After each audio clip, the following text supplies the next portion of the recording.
इसरो और विद्या भारती के संयुक्त तत्वाधान में नक्सलबाड़ी शारदा विद्या मंदिर के सहयोग से स्पेस ऑन व्हील्स कार्यक्रम का आयोजन किया गया।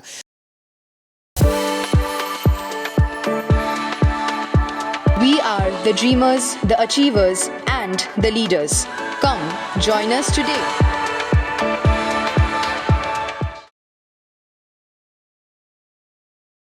यह पहल स्कूली छात्रों को वैज्ञानिक मानसिकता को बढ़ाने और छात्रों के सामने विज्ञान प्रौद्योगिकी को उजागर करने के उद्देश्य से किया गया है। आज छात्रों को विज्ञान प्रौद्योगिकी में कैसे काम करती है, इसकी जानकारी दी गई। इस कार्यक्रम में नक्सलबाड़ी शारदा विद्या मंदिर समेत कई अन्य स्कूलों के लगभग 800 छात्रों ने भाग लिया।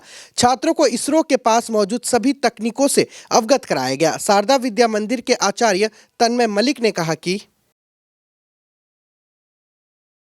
ভারতী এবং সারদা বিদ্যা মন্দির নকশালবাড়ির উদ্যোগে একটা ইসরোর একটা গাড়ি এসেছিল। তো সেক্ষেত্রে যে প্রোগ্রামটা হচ্ছে সেই প্রোগ্রামটার নাম হচ্ছে স্পেস অন হুইলস। তো সেক্ষেত্রে আমাদের বিদ্যা মন্দিরের যে ভাই বোনেদের যে সুপ্ত প্রতিভা আছে সেই সুপ্ত প্রতিভার বিকাশ সাধনের জন্য আমাদের যে বিদ্যার্থী ভাই বোনেরা আরও পড়াশোনা ছাড়া পুঁথিগত বিদ্যা ছাড়া যে অন্যান্য বিভিন্ন মাত্রায় নিজেদের প্রতিভাটাকে বিকাশ করতে পারে, সেটাও যেরকম একটা আলাদা একটা বিশেষত্ব থাকে দেখায়।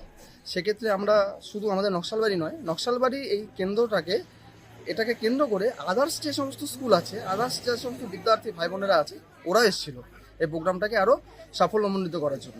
স্পেস অন হুইলসে এক্ষেত্রে আমাদের ভাই বোনেরা কিছু রিসোর্স পার্সন ছিল, ওরা নিজেরাই ছিল। এরা নিজেরা প্রত্যেকটা বিষয় চন্দ্রযান 1 থেকে শুরু করে চন্দ্রযান 2, গগনায়ন, যে সমস্ত ইসরো যে সমস্ত কাজগুলো করেছে সেই কাজগুলোর পার্টিকুলার প্রত্যেকটা যে টপিকগুলো আছে সেই টপিক রিলেটেড ওরা কিছু ডেমনস্ট্রেট করেছিল। এবং সেক্ষেত্রে আমরা ভিতরে দেখতে পাবো যে ইসরোর অনেক বিষয় আছে, বিষয়াদি ছিল, সেই বিষয়াদি সম্পর্কে ওরা বিস্তারিত তথ্য বলেছে।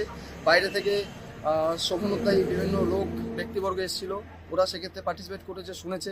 আমাদের বিদ্যার্থী ভাই বোনেরা বিদ্যা মন্দিরের রিপ্রেজেন্টেটিভ হিসেবে ওরা এই জিনিসটাকে সাফল্যমণ্ডিত করেছে। সুন্দর হয়েছে। এস্টিমেট প্রায় 800 থেকে 1000 জন চলে আসছিল প্রথম থেকেই। তো সেক্ষেত্রে আমাদের সবচেয়ে বড় বিষয় হচ্ছে ইসরোর উদ্যোগে, বিজ্ঞান ভারতীর উদ্যোগে, আমাদের বিদ্যা মন্দিরের উদ্যোগে, অর্থাৎ 3টে মাত্রার উদ্যোগে একটা জায়গায় নকশালবাড়ি রথখোলার স্থানে একটা বিশেষ প্রোগ্রাম আয়োজন করা হলো। সেই আয়োজনের ক্ষেত্রে আমরা প্রত্যেকেই সমানভাবে অংশগ্রহণ করেছি। বিশেষ করে আমাদের বিদ্যা মন্দিরের যারা মুখ ভাই বোনেরা, ওরা প্রত্যেকে নিজের তাগিদে, প্রত্যেকে নিজের মতো করে আমাদের এই ইসরোর যে প্রোগ্রামটা আছে এই প্রোগ্রামটাকে আরও সাফল্যমণ্ডিত করেছে। আমার নাম তন্ময় মল্লিক, সারদা বিদ্যা মন্দির হাই স্কুল নকশালবাড়ি আচার্য।